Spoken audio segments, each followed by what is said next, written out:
जय श्री राम, जय हनुमान, जय माता दी।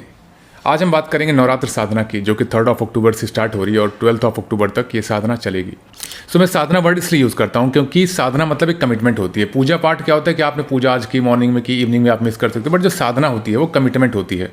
और जिसको भी अपने घर की जो नेगेटिविटी हटानी हुई, या अपना एक ऑरा बनाना हुआ, या माँ की कृपा पानी हुई, या किसी भी डीटी देवी किसी की कृपा पानी हुई, तो वहाँ पर साधना बहुत इंपॉर्टेंट है। पूजा पाठ एक होता है भक्ति भाव कि आपने मॉर्निंग में की, इवनिंग में मिस कर दिया, कल की जो है आपके पास आपने कर लिया। बट जो साधना वर्ड आता है ना, उसमें कुछ रूल्स हमें फॉलो करने होते हैं, कुछ मंत्र होते हैं, उनका उच्चारण करेक्ट होना चाहिए। माला को किस तरह पकड़ते हैं वो इंपॉर्टेंट होता है, आपका जो आसन होता है वो कैसा होता है, क्या रूल्स फॉलो करने होते हैं। हर एक चीज़ इस वीडियो में हम बात करेंगे और दोनों की बात करेंगे। जो आदिशक्ति माँ दुर्गा की कृपा पाना चाहते हैं, जो अपने घर में उन्नति चाहते हैं। सेकंड, जो नेगेटिविटी से परेशान है उनके लिए भी क्या उपाय होगा इस नवरात्र में, क्योंकि नवरात्र ना बहुत ही हाई कॉस्मिक एनर्जी का एक टाइम होता है, जिसमें माँ आदिशक्ति की जो एनर्जी होती है वो हमें ब्लेस्ड करती है। जो साधक एक प्रॉपर तरीके, एक प्रॉपर पद्धति से उनकी पूजा, आराधना, भक्ति करते हैं, उनको बेहतर रिजल्ट देखने को मिलता है। इस वीडियो में हर एक पॉइंट को हम कवर करेंगे। चलिए स्टार्ट करते हैं। सबसे पहले हम बात करेंगे कलश स्थापना की, जो कि एक मैं ये मानता हूँ कि कलश स्थापना मैंडेटरी नहीं है, बट हाँ, कलश स्थापना का एक अपना विधान है जो कि शास्त्रों में भी देखने को मिलता है। और जो कलश स्थापना कर रहे हो, आप में से जो लोग भी नवरात्र को कलश की स्थापना कर रहे हैं, वो कुछ चीज़ों का ध्यान रखें कि आपको मॉर्निंग और इवनिंग प्रेजेंट रहना है। आपने जो पूजा घर सजाया है, माँ का दरबार जो सजाया हुआ है, वो मॉर्निंग और इवनिंग सर्टेन टाइम पे आपको पूजा के लिए वहाँ उपस्थित रहना है। जो मंत्र जाप आप करोगे, जो कवच आप पाठ करोगे, जो भी चीज़ें हैं एक पद्धति से जो आप कर रहे हो, वो आपको स्ट्रिक्टली करना है अगर आप कलश स्थापना करते हो तो। अब कलश स्थापना करने का क्या फ़ायदा है? देखिए, कलश स्थापना करने से कुछ चीज़ें अगर आप वहाँ पर ऐड करेंगे तो आपकी उन्नति होती है, माँ लक्ष्मी की कृपा होती है और माँ भगवती खुश होती है, माँ दुर्गा की ब्लेसिंग्स आपको मिलती है। तो कलश में क्या क्या डाला जाता है? कलश को आप लेंगे, चाहे वो पीतल का हो, चाहे वो मिट्टी का हो, चाहे कॉपर का हो, सिल्वर का हो, गोल्ड का हो। इन चीज़ों के जो कलश होते हैं वो हमें यूज़ करने चाहिए। स्टील का बिल्कुल प्रयोग ना करें। अब बात आती है कलश अगर आपने मिट्टी का लिया है, ठीक है, या किसी भी चीज़ का जो मैंने अभी बताया उनका लिया, तो उसमें क्या रखेंगे? सबसे पहले आप गंगा जल डालेंगे, 2 चम्मच 3 चम्मच आप गंगा जल उसमें डालेंगे। फिर आप गोमती चक्र आता है, अगर आप देखेंगे, मैं फोटो लगा दूंगा, गोमती चक्र होता है, उसको आप 5 रखेंगे या 7 रखेंगे। प्लस पीली कौड़ी आती है। पीली कौड़ी से क्या होता है, जो एक माँ लक्ष्मी की कृपा होती है वो नवरात्र में हमें बहुत अच्छी देखने को मिलती है। और एक ही विधान माना जाता है, जिनके घर में दरिद्रता है, जिनके घर में माँ लक्ष्मी की कृपा नहीं है, तो वहाँ पर अगर हम पीली कौड़ी का प्रयोग करें कलश में डालकर, तो कहीं ना कहीं हमें ब्लेसिंग्स मिलती है। एक सिल्वर कॉइन आपको डालना है, फिर 2 इलायची, 2 लौंग या 5 लौंग भी आप डाल सकते हो, और उसके अलावा एक कॉइन भी आप डाल सकते हो। अगर अदर कॉइन है, कॉपर का है, वो भी आप डाल सकते हो। और अक्षत आपको डालना है। ये चीज़ें आप रखकर कलश स्थापना प्रॉपर तरीके से करें, बहुत इंपॉर्टेंट है वो। और जो मैक्सिमम लोग गलती करते हैं, जो को एक दिन पहले नाइट में आप भिगो दीजिए ताकि प्रॉपर तरीके से उसकी ग्रोथ हो सके। हम सोचते हैं कि केवल जो अच्छा निकला नहीं निकला उससे क्या फ़र्क पड़ता है, बहुत ही बड़ा फ़र्क पड़ता है, क्योंकि शास्त्रों में भी उसका नियम बताया गया है। आप उसको एक नाइट पहले उसको भिगो दें, उसके बाद नेक्स्ट डे आप जो मिट्टी होगी, शुद्ध मिट्टी का प्रयोग करें, बहुत अच्छा है। और गंगा जल से छिड़काव जरूर करें। फिर आप उसमें जौ को बो के उसके ऊपर कलश की स्थापना करें। अगर ऊपर नहीं भी करते तो कोई मैंडेटरी नहीं है, बट हाँ, मैक्सिमम लोगों का जो विधान होता है कि स्पेस भी कम लेते हैं और देखने में अच्छा लगता है, बट कोशिश करिएगा कि जहाँ पर आप कलश रखते हो उसके सराउंडिंग में जौ ना हो, क्योंकि फिर उसकी वजह से डिसबैलेंस होता है और हिलना नहीं चाहिए कलश को 9 दिन हिलना नहीं चाहिए। और अखंड ज्योत आपको जलानी है। अगर कलश की स्थापना आप करते हो तो 9 दिन अखंड ज्योत का विधान है, आपको जलाना है घी का। अगर घी की क्षमता नहीं है तो आप तिल के भी जला सकते हो। ऐसा कुछ नहीं है कि माँ प्रसन्न नहीं होगी। आदिशक्ति केवल आपकी भक्ति भाव से प्रसन्न होती हैं। आप या तो घी का या तो तिल का अखंड ज्योति जलाएंगे। अब बात करते हैं आपकी माला और जो आसन होता है। जो हर वीडियो में मैं हमेशा ये बात बोलता हूँ कि आपका अगर आसन है तो आप इस तरह प्रयोग करें कि परिवार का कोई भी और सदस्य उस पर ना बैठे। प्लस माला कोई और प्रयोग ना करें, आप उसको गौमुखी में रखेंगे और खुद ही प्रयोग करेंगे, कोई परिवार का और उसको प्रयोग ना करें। अब आसन आपका कैसा होना चाहिए? आप थोड़ा मोटा आसन लें, ऊनी आसन लें। अगर आपको बैकबोन में प्रॉब्लम है तो थोड़ा सा जो स्पंज वाला आता है वो ले लें, उसके ऊपर आप ऊनी आसन रेड कलर का बिछा दें। कोई भी ब्लैक कलर का आसन का प्रयोग नहीं करेगा, ब्लैक का नहीं प्रयोग करना है। माँ आदिशक्ति में जितना रेड से रेड आप प्रयोग कर सके उतना ही अच्छा है। चाहे वो चुनरी हो, चाहे उनके लिए दरबार आप सजा रहे हो, चाहे आपका आसन हो, या आप वस्त्र जो ऊपर रखते हो, जो ऊपर अगर आप पुरुष हो तो ऊपर जो आप गमछा रखेंगे वो भी अगर रेड हो तो बहुत अच्छा है। महिलाएं हैं तो दुपट्टा लेके ही बैठे पूजा करने, बिना ढके सर आपको पूजा नहीं करनी, बहुत इंपॉर्टेंट है। शास्त्रों में भी चीज़ें बताई गई हैं। माला आप ऐसी लें जिसमें 2 दानों के बीच में गांठ हो। और माँ आदिशक्ति के लिए, माँ दुर्गा के जो स्पेसिफिक मंत्र होता है, एक मंत्र मैं आपको बता देता हूँ, ओम दुम दुर्गा नमः। इस मंत्र का जाप अगर आप करेंगे, बहुत ही अच्छा मंत्र है, बहुत पावरफुल मंत्र है। इसको रक्त चंदन की माला पर जाप करनी है। लेकिन अगर आप हनुमान बाबा के सेवक हैं, जैसे लास्ट बैच था मेरा, 2 बैच ऑलरेडी गए हैं, जिसमें 11 डेज हनुमान साधना मैंने करवाई, बहुत ही इफेक्टिव अनुभव हुआ सबको, और नेगेटिविटी भी काफ़ी हद तक कई लोगों की कम हो गई। सो उनमें मैंने बताया कि अगर आप रुद्राक्ष माला पर जाप करें तो उनको रिक्वायरमेंट नहीं है रक्त चंदन की माला पर, अगर वो लॉन्ग टर्म पे माँ भगवती की सेवा नहीं करना चाहते। होता है कि नवरात्र में उन्होंने सेवा की, बट उनके जो मन रमा हुआ है वो राम जी, हनुमान जी, महादेव में रमा हुआ है, तो ऐसा कुछ नहीं कि आप माला लेके आप रख लें, ठीक है, वो दोष माना जाएगा। बेटर है कि आप रुद्राक्ष की माला पर करें, वो ऑलरेडी जागृत है। क्योंकि जो मैंने लास्ट बैच में करवाया है, अगर वो लोग भी वीडियो देख रहे हैं, बता दूं कि लास्ट बैच में आपने जो 11 डेज की साधना की है, आपका मंत्र वो माला जागृत हो जाती है, क्योंकि पूजन के बाद आपने प्रयोग किया है। पूरी पद्धति मैंने उनसे शेयर की थी। सो आपको उसी माला का प्रयोग करना है। अब बात आती है आसन। आप थोड़ा स्पंजी आसन लें और उसके ऊपर रेड कलर का ऊनी आसन रख के आप प्रॉपर तरीके से बैठें, क्योंकि नवरात्र में जितने ज़्यादा आप मंत्र का जाप करेंगे उतना आपके लिए अच्छा है। अब बात करते हैं जो बिगनर्स हैं, उनके लिए मैं कहूँगा ओम दुम दुर्गा नमः जो है वो आप 3 या 5 माला ही करें। अगर आपने कभी मंत्र जाप किया ही नहीं है, आपने कभी कोई पाठ, सुंदरकांड का पाठ या दुर्गा सप्तशती का पाठ नहीं किया है, तो क्योंकि जब आप पाठ करते हो आपकी बॉडी ना एनर्जी को एब्जॉर्ब करती है और उस लायक बन जाती है कि आप जब मंत्र जाप करते हो उस ऊर्जा को होल्ड कर सके। सो अगर आपने इस तरह का पाठ किया तो आप 11 माला तक कर सकते हो, कोई दिक्कत नहीं, 7 या 11 माला। नॉर्मली जो अभी 3 अक्टूबर से जो मैं बैच स्टार्ट कर रहा हूँ, उसमें भी मैंने जो रिकमेंड किया हुआ है वो 7 या 11 माला का ही किया हुआ है, और स्पेसिफिक मंत्र है ओम दुम दुर्गा नमः का ही थोड़ा चेंज मंत्र होगा। सो आप में से जो लोग भी इनरोल करना चाहते हैं वो इनरोल कर सकते हैं ओनली इस वीडियो के माध्यम से। बाकी मैंने जो कम्युनिटी, अगर आप उसमें जुड़े होंगे तो आपने देखा होगा मैंने ऑलरेडी क्लोज कर दिया है, बट इस वीडियो के माध्यम से, क्योंकि ये वीडियो लेट में डाल रहा हूँ, सो आप अगर चाहें तो इनरोल कर सकते हैं, कोई प्रॉब्लम नहीं। आप मैसेज कर दीजिएगा 8112755174, नंबर स्क्रीन पर आपको दिख जाएगा। अब बात करते हैं क्या दुर्गा सप्तशती या जो बीज मंत्र का जाप होता है वो बिना गुरु के किया जा सकता है। देखिए, बहुत सारे मेरे पास प्रश्न यूट्यूब पर भी आते हैं, पूछा जाता है कि आप ये बताते हो मंत्र जाप करना, क्या बिना गुरु धारण किए कर सकते हैं। मैं कभी ये नहीं कहता कि बिना गुरु धारण किए आप किसी भी मंत्र का जाप करें, लेकिन हमेशा ये बात कहता हूँ कि गुरु के पीछे ऐसे मत जाएं कि जो भी मिल जाए आप गुरु धारण कर लें। उनको बहुत बड़ा दोष लगता है अगर आपने किसी को गुरु धारण कर लिया एक मंत्र जाप करने के लिए और फिर आपको लगता है नहीं ये पर्सन वर्थ नहीं है, इनके पास नॉलेज नहीं है। जब आप उसको गुरु धारण करते हो ना तो वो एक तरह से ईश्वर तुल्य हो जाता है आपके लिए। सो बहुत सोच समझ के गुरु धारण करिएगा, बहुत सोच समझ के।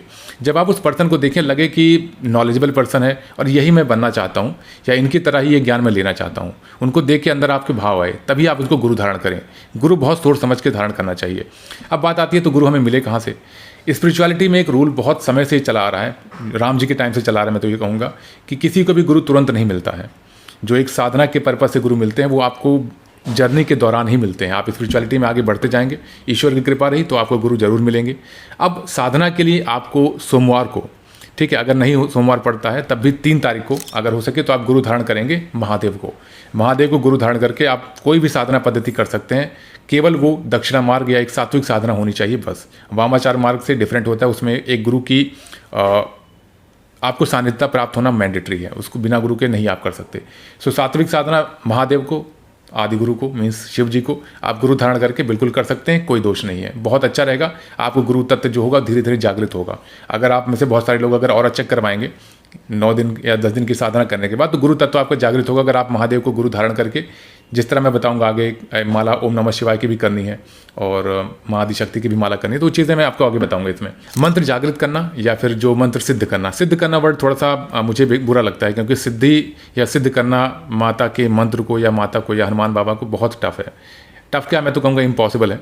तो इसलिए केवल जागृत आप करें, उनकी ब्लेसिंग्स के लिए जागृत करें। तो ये जो 9 और 10 दिन का टाइम है अभी वाला 3 अक्टूबर से 12, बहुत अच्छा है। आप इस टाइम पर जरूर से जरूर जो भी मंत्र आप जाप करें उसका मंत्र का जरूर से जरूर 5 या 7 माला 11 माला करें, जिससे वो जागृत होता है।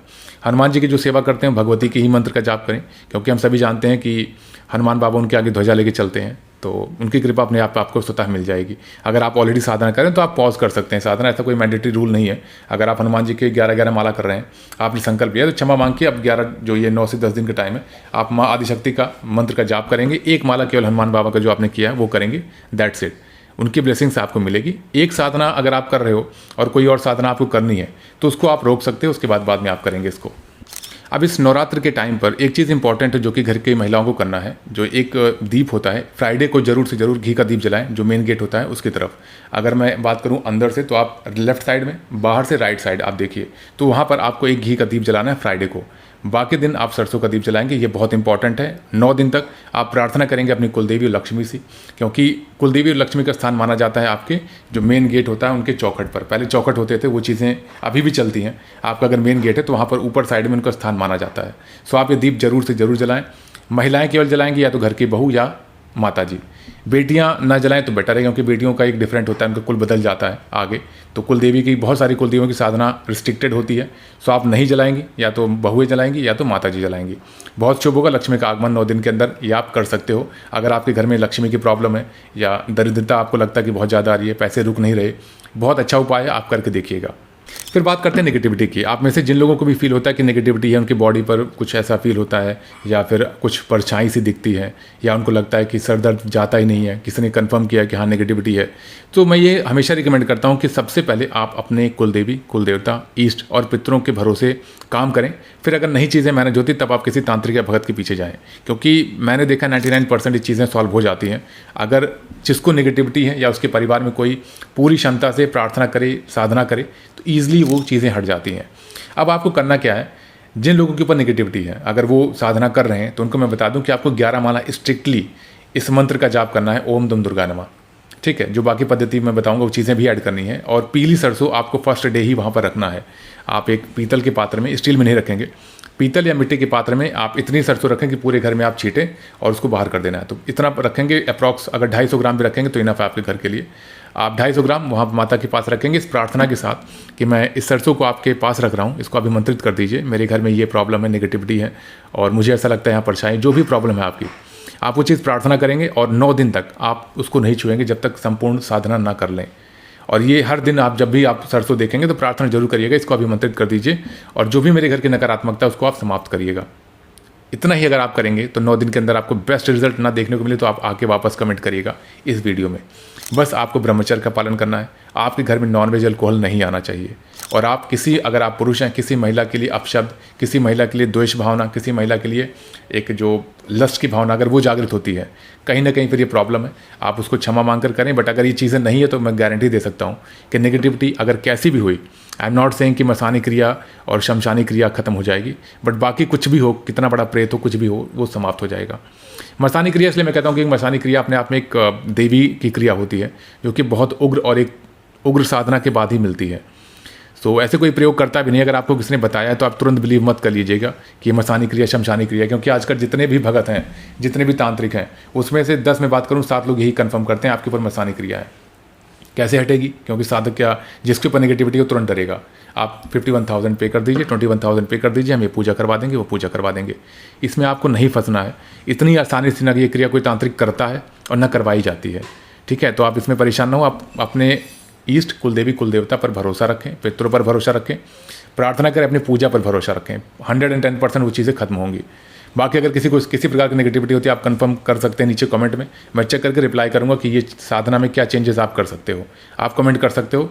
कॉल के लिए नहीं पॉसिबल, क्योंकि कॉल मैं अभी बहुत ज़्यादा बिजी हूँ 2 बैचेस में, क्योंकि 15 अक्टूबर से भी 11 डेज़ की पंचमुखी हनुमान साधना स्टार्ट हो रही है और 2 बैचेस हैं एक्चुअली। 11 डेज़ की जो पंचमुखी हनुमान साधना है और एडवांस बैच भी है जो कि 21 डेज़ का है, और ये नवरात्रि की साधना चल रही है। तो बहुत ज़्यादा बिजी हूँ मैं अभी, ना तो मैसेज और ना तो कॉल, दोनों को रिप्लाई नहीं करूँगा। हाँ, लेकिन इस वीडियो में जो कमेंट्स होंगे मैं डेली 1 आवर या 30 मिनट्स निकाल के आपको रिप्लाई जरूर से जरूर करूँगा। अब नवरात्र में दुर्गा सप्तशती का जो पाठ आप करोगे वो इंपॉर्टेंट है, और जो पूरा अध्याय नहीं करना चाहते उनके लिए क्या क्या इंपॉर्टेंट है ये आप देख लेंगे।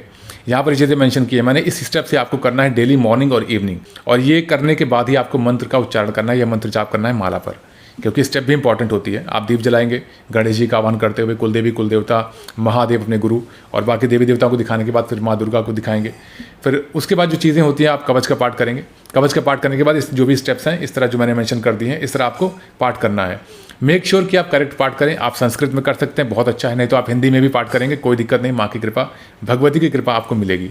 हिंदी में भी अगर आप करते हैं तो बहुत अच्छा है। जो लोग खुद से कर सकते हैं ये डिटेल्स इनफ होगी उनके लिए, लेकिन अगर उनको लगता है कि नहीं मैं जुड़ना चाहता हूं तो आप इस नंबर पे व्हाट्सअप करिएगा और टीम आपको कंफर्म करेगी। जितनी भी सीट रहेगी उसके अकॉर्डिंगली वो अलॉटमेंट किया जाएगा, मीन्स एनरोलमेंट लिया जाएगा। सो नवरात्र की बैच और हनुमान साधना का बैच, दोनों में से जिसकी भी इंक्वायरी आप करना चाहते हो इस नंबर पर आप कर सकते हो। अब बात आती है नेगेटिविटी की। जैसे मैंने बात बताई आपको कि नेगेटिविटी पीली सरसों लेनी है, लेकिन जो सबसे इंपॉर्टेंट है और बहुत सारे साधकों के लिए यहाँ पर टफ चीज़ें होंगी, क्योंकि अगर आपके घर में नेगेटिविटी है आपके ऊपर नेगेटिविटी है, आपके बेटे के ऊपर नेगेटिविटी है, आपकी माता जी के ऊपर नेगेटिविटी है, घर में किसी भी सदस्य के ऊपर है, तो सबसे इंपॉर्टेंट है आपको हवन करना है। 9 दिन प्रॉपर तरीके से हवन करना है। सिंपल विधान है, मैं किसी दिन वीडियो बना दूंगा आप लोगों के लिए। हवन डेली करना है। आप टाइमिंग की पूछेंगे तो 8 से लेकर 10 के बीच में हवन आपको संपन्न कर लेना है। पूजा का जो टाइम होगा वो 6:30 से पहले आप संपन्न कर लें, बहुत अच्छा है। इसका मतलब कि आपको ब्रह्म मुहूर्त में एटलीस्ट 5 बजे तो उठना ही है। हालांकि 3:30 से टाइम जो साधक होते हैं उनका होता है, बट अगर आप नहीं उठ पाते तो भी आप एटलीस्ट 6:37 तक संपन्न कर लें और 10 तक आप हवन कर लें। हवन का कोई ऑल्टरनेट नहीं है। अगर आप मैसेज करेंगे या कमेंट करेंगे कि हवन का अगर ना करें ऐसे करें, इसका कोई ऑल्टरनेट नहीं है। अगर नेगेटिविटी है और आप चाहते हो एक्चुअल की खुद से हटे, आप किसी तांत्रिक भगत के पीछे ना पड़े तो बहुत अच्छा। मैं फिर से कह रहा हूँ, आप थोड़ा एफर्ट खुद करें, हवन करें, बहुत इंपॉर्टेंट है। हवन की विधि ऑलरेडी मैंने 2-3 वीडियो यूट्यूब पर डाल रखी है, आप चेक कर सकते हैं। फिर भी कोई कन्फ्यूजन रहता है, मैं एक वीडियो जरूर से जरूर डालूंगा जो कि पेड वीडियो होगा मेरे बैचेस के लिए, बट मैं यहाँ पर अवेलेबल कर दूंगा आपके लिए, क्योंकि मेरा इंटेंशन यहाँ स्पिरिचुअलिटी को बढ़ाना है, नेगेटिविटी को हटाना है, जन कल्याण है। तो वो मैं यहाँ पर शेयर कर दूंगा आपके लिए, ताकि आप चेक करके हवन कर सकें डेली। ये मेरा कमिटमेंट है। अगर मैं भूल भी जाता हूँ प्लीज़ आप यहाँ पर मैसेज कर कमेंट करिएगा, सर्टनली मैं ये वीडियो बनाऊंगा आपके लिए। बस 9 दिन में आपको ध्यान रखना है कि जो भोग होगा, जो नारियल में मैं हमेशा बताता हूँ, नारियल खोपरा या फिर जो आप कहते हो गरी का गोला ऊपर से काट के जो भोग दिया जाता है वो केवल आपको लास्ट देना है। कैसे होगा वो चीज़ें मैं आप शेयर करूंगा। फिर बात आती है माला के नियम क्या है। सबसे इंपॉर्टेंट है कि आप लेफ्ट हैंड से माला कभी टच नहीं करेंगे। इस तरह से जाप नहीं करना आप हवन के टाइम पे भी, अगर हवन करते हैं या वैसे भी, तो लेफ्ट हैंड से आपको माला जाप नहीं करनी है। दूसरा, माला को हमेशा आप गौमुखी में रखेंगे, भूमि पर टच नहीं होनी चाहिए। कुछ भी हो जाए, आपकी माला ना तो आपके हाथ से छूटे और ना तो भूमि पर टच हो, इसलिए गौमुखी इंपॉर्टेंट है। आप उसमें रख के ही उसको जाप करिएगा। माला को जब भी आप टच करें, स्नान करके दोनों टाइम आपको स्नान करना है, तभी टच करें। और जाप से पहले आप प्रणाम करेंगे। सबसे पहले फर्स्ट डे आप गणेश जी की जो एक मंत्र है, ओम श्री गणेशाय नमः या ओम गम गणपताय नमः, ये मंत्र का जाप करेंगे। एक पूरी माला वो समर्पित कर देंगे गणेश जी को, उनकी प्रार्थना के लिए या उनसे प्रार्थना के लिए कि मैं प्रार्थना करता हूँ, इस एक मंत्र का जो भी है मैं आपके चरणों में समर्पित करता हूँ। अपना आशीर्वाद बना के रखें। इन 9 दिनों में अपनी कृपा हमारे घर पर बना के रखें, उनका आशीर्वाद बहुत जरूरी है। फिर अपने गुरु की एक माला करेंगे, मीन्स ओम नमः शिवाय या जो भी गुरु मंत्र है। उसके बाद आप मेन मंत्र का जाप करेंगे, ओम दुम दुर्गा नमः। जो साधक हैं उनके लिए ओम दुम दुर्गा नमः नहीं है, मैं शेयर करूँगा जो भी मंत्र है। और माला हमेशा यहाँ पर रखनी चाहिए। आप अगर जाप करते हो तो यहाँ पर रखिए, यहाँ पर न रखिए, और नीचे पैर के पास तो बिल्कुल नहीं रखनी। आप इस तरह रखेंगे, प्रैक्टिस करेंगे, ईजिली हो जाएगा। अगर आप थक जाते हैं तो आप ऐसे कर सकते हैं, लेकिन उनके लिए जो 11 माला का जाप कर रहे हैं। अदरवाइज हाथ आपका ऐसे होना चाहिए लेफ्ट, और ये माला आप ऐसे जाप करोगे। या तो आप ऐसे जान थाई पर इस तरह भी रख सकते हो, आप इसको ऐसे रख लीजिए और जाप करते रहें। ध्यान आज्ञा चक्र पर न लगा के माला, या फिर जो मंत्र का प्रोनाउंसिएशन है, जैसे ओम, तो ओम देखिए, दुम दुर्गा नमः, आँख आपकी बंद रहेगी, ओम दुम दुर्गा नमः। आप उस मंत्र को देखते जाइए। हो सके तो महादेव शिव शिव, ओम दुम दुर्गा नमः, शिव शिव। तो इससे क्या होगा कि आप डबल जो जाप होगा, एक नाम जाप भी आपका हो जाता है और माँ आदिशक्ति के मंत्र का जाप भी हो जाता है। आपका ऑरा बहुत तेज़ी से बनता है। जो मंत्र का जाप करेंगे 11 दिन में, बता दूं, उनको बहुत अच्छे अनुभव होंगे, क्योंकि आपकी बॉडी जब इस टाइम पे कॉस्मिक एनर्जी आपके सर पे ऊपर गिरती है और प्राण ऊर्जा उठेगी, तो कहीं ना कहीं आपकी दृष्टि भी खोलने के चांसेस रहते हैं, जो ऑलरेडी प्रयत्न कर रहे हैं काफ़ी टाइम से। नहीं तो आपकी बॉडी में ऑरा बहुत स्ट्रांग बन जाता है। 11 दिन में ही मैं कहता हूँ कुंडलिनी भी अगर जो उठाने की कोशिश करें अवेकनिंग की, विशुद्धि चक्र तक ईजिली आ जाएगी, अगर वो नियम आप पालन करोगे। नॉन वेज अल्कोहल नहीं लेना, ब्रह्मचर्य का पालन करना है, लस्ट के थॉट कंट्रोल करने हैं। मैं गारंटी देता हूँ कि आपका जो कुंडलिनी है वो विशुद्धि चक्र तक उड़ जाएगी, अगर आप इस नियम से 11 माला करेंगे। ध्यान आप 10 to 15 मिनट्स भी करते हैं, आई एम गारंटेड यू, ये ईजिली हो जाएगा। सो आप इसको करेंगे, सर्टनली आपको बहुत बेहतर रिजल्ट देखने को मिलेगा। तो ये चीज़ें, अगर कोई प्रश्न आपका होता है तो आप पूछ सकते हैं। मैंने ये पूजा की विधि तो नहीं बताई, लेकिन हाँ, पूजा के जो मेन रूल्स हैं जो कि आपको फॉलो करना है वो इंपॉर्टेंट है, क्योंकि मैक्सिमम लोगों को माँ भगवती की सेवा पता होती है, कैसे करना है, कैसे उनका दरबार सजाना है, कैसे दुर्गा सप्तशती का पाठ करना है। लेकिन जो इंपॉर्टेंट चीज़ें होती है वो मैंने यहाँ पर डिस्क्लोज की है आपके लिए, ताकि आप उसको समझो कि हाँ इस तरह से करना है। जिन लोगों को भी नेगेटिविटी की कंसर्न है वो हवन जरूर से जरूर 9 दिन करेंगे, ठीक है। और पीली सरसों आपको रखनी है। प्रयोग कैसे करना है वो किसी और वीडियो में मैं बता दूंगा, या फिर अभी बता देता हूँ। चलिए, मैंने ऑलरेडी इसे बता रखा है। जब 9 दिन 10 दिन हो जाए तो आप क्या करेंगे, लास्ट डे जिस दिन आप कन्या खिलाएंगे उसके नेक्स्ट डे इवनिंग में या उसी दिन इवनिंग में आप पीली सरसों लेंगे, और जो मंत्र का आप जाप किए हैं ओम दुम दुर्गा नमः, उसको आप लास्ट रूम से, आपका जो बैग होगा वो गेट की तरफ रहेगा हमेशा। जब तक आप छिड़केंगे तब तक लास्ट कैसे जाएगा, और छिड़कते हुए हर एक रूम में आप पीछे पीछे आते जाएंगे और लास्ट में अपने गेट की तरफ छिड़क देंगे इवनिंग में। नेक्स्ट डे आप झाड़ू से सारा बाहर कर देंगे, इस भावना, इस प्रार्थना के साथ कि जो भी नेगेटिविटी है वो खत्म हो जाए। That's enough. बहुत पावरफुल रेमेडी है ये। आपको कोई तांत्रिक भगत सरसों दे देगा फूंक मार के, आपको लगेगा यही काम कर रहा है, वो सेम चीज़ें होती हैं। वर्क भी आपके लिए करेंगी। नहीं करती आप कमेंट कर सकते हो। Very very powerful. केवल आपके अंदर बिलीव होना चाहिए अपने ईष्ट के लिए, अपनी कुलदेवी के लिए, अपनी कुलदेवता के लिए। ये वीडियो बहुत लंबी हो जाएगी, 23 मिनट्स, इसको यहीं क्लोज करते हैं। और जिनको भी ज्वाइन होना है बैच में, आप यहाँ पर इंक्वायरी कर सकते हो। जय श्री राम, जय हनुमान, जय माता दी।